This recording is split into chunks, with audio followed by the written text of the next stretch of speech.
Hello mga ka-adventure, tara samahan nyo ako magpalit ng brake pad ng ating ADB 160. Isa rin ba kayo mga ka-adventure na parang napansin nyo parang may kumakaskas na bakal to bakal sa hulihang preno ng ating ADB 160? Baka palitin na yun ng brake pad. So tara mga ka-adventure, simulan na natin. So sa pagpalit ng brake pad, kailangan natin ng tatlo lang mga ka-adventure na basic tools. Itong flower, 17mm pangontra, mamaya ipapakita ko sa inyo, at 12mm na wrench. So dito mga ka-adventure, sa mga nalilito kung paano ang pagluwang ng bolts na to, lahat yan itutulak natin yan pababa.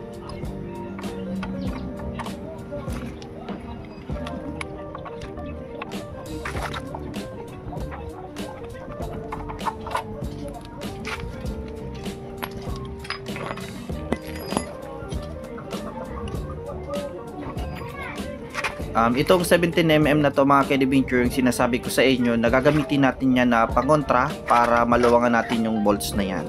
So ayan lang, ganyan lang siya ka-adventure kadali.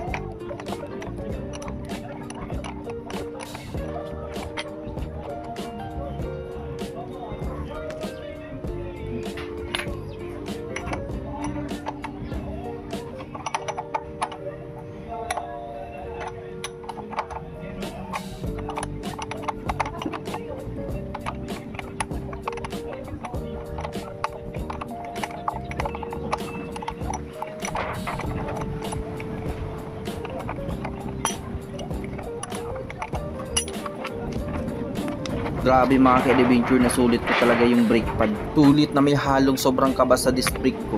Grabe mga ka-adventure, upod na talaga siya. Kaya pala napansin ko parang may kumakaskas na mabuhangin or something na bakal to bakal na nagtatama sa alihang bahagi ng preno ko. So ganito mga ka-adventure, wag nyo nang paabutin sa ganito. Balit yung tinakbo pala ng aking ADB bago ko napansin na parang may kumakaskas na bakal is 15,000 km. So I suggest, para hindi naman maging kawawa yung disc brake natin, magpalit na siguro tayo mga nasa 12,000 km pa lamang. So ayun, grabe mga ka-adventure, nakakapanghinayang, no. So ayun, bakal to bakal na talaga siya.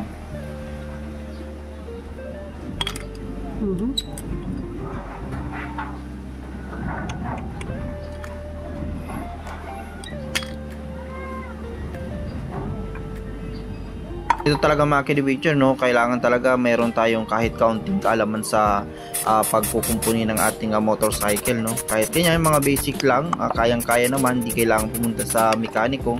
So at least, no, na-maintain natin ng maayos ang ating motorcycle. Total na baklas naman natin na siya mga ka-adventure, nilinisan ko na siya ng bahagya.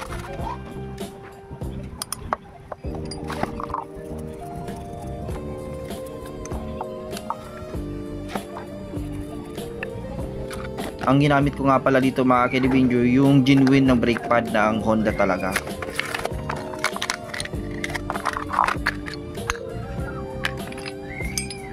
Sa paglalagay naman ng brake pad mga ka-adventure, napaka basic niya, napakadali, hindi kayo dyan magkakamali. Yung bandang naka-osli na yan, isusuksok mo lang yan sa nakauuwang bahagi ng lalagyanan ng brake pad natin. So ayan, parang ganyan sa ginawa ko mga ka-adventure. Hindi kayo dyan magkakamali ka-adventure kasi wala naman ibang butas or hindi naman siya complicated tignan.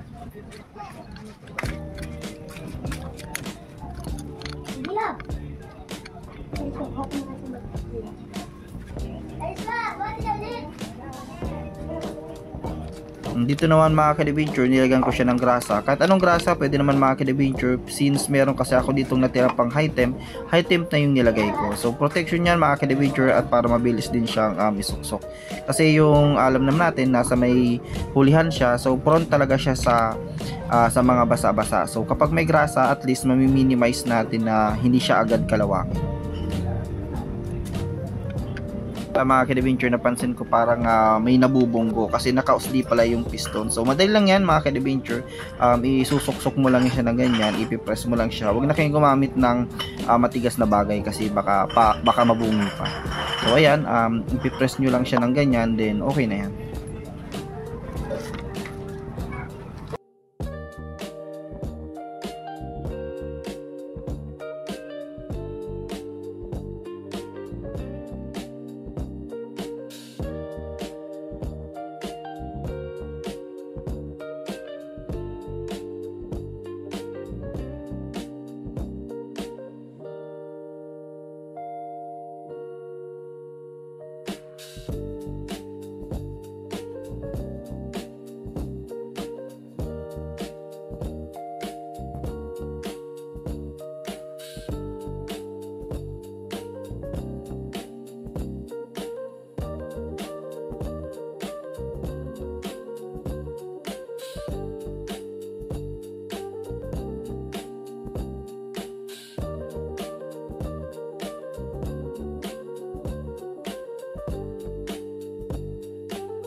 Yun lang mga ka-adventure, maraming salamat sa panonood, ride safe.